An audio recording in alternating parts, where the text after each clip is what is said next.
రసాయన బంధం అనగా అణువులోని పరమాణువుల మధ్య ఆకర్షక వికర్షక బలాలు ఉంటాయి.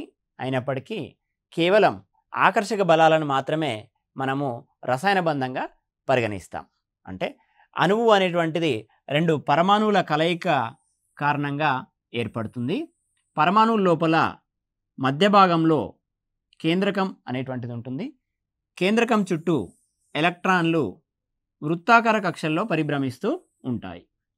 కేంద్రకంలో ఉన్నటువంటి ప్రోటాన్లు ఈ వృత్తాకార కక్షల్లో పరిభ్రమిస్తున్నటువంటి ఎలక్ట్రాన్లు మధ్యన ఆకర్షక వికర్షక బలాలు అనేటువంటివి ఉంటాయి.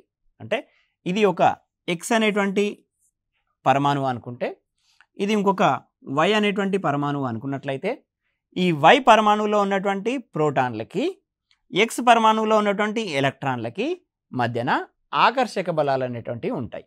ఎందుకంటే ప్రోటాన్లు ధనావేశాన్ని కలిగి ఉంటాయి, అదేవిధంగా ఎలక్ట్రాన్లు రుణావేశాన్ని కలిగి ఉంటాయి. కాబట్టి వీటి మధ్యన ఆకర్షణ బలాలు అనేటువంటివి ఉంటాయి. అదేవిధంగా ఇక్కడ ఉన్నటువంటి ఎలక్ట్రాన్కి ఇక్కడ ఉన్నటువంటి ఎలక్ట్రాన్కి మధ్యన వికర్షక బలాలు అనేటువంటివి పనిచేస్తూ ఉంటాయి. ఈ విధంగా అణువులోని పరమాణువుల మధ్య ఆకర్షక వికర్షక బలాలు అనేటువంటివి ఉంటాయి.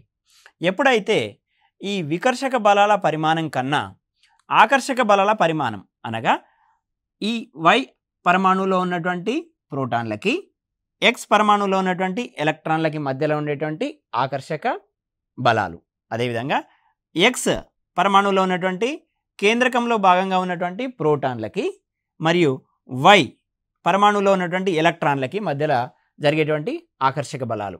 సో ఈ విధంగా ఆకర్షక బలాలు అనేటువంటివి, ఆకర్షక బలాల పరిమాణం అనేటువంటిది వికర్షక బలాల పరిమాణం కన్నా అధికమైనప్పుడు ఆ పరమాణువుల మధ్యన బంధం అనేటువంటి ఏర్పడి ఆ పరమాణువులు ఒకదానికొకటి హోల్డ్ చేయబడి ఉంటాయి.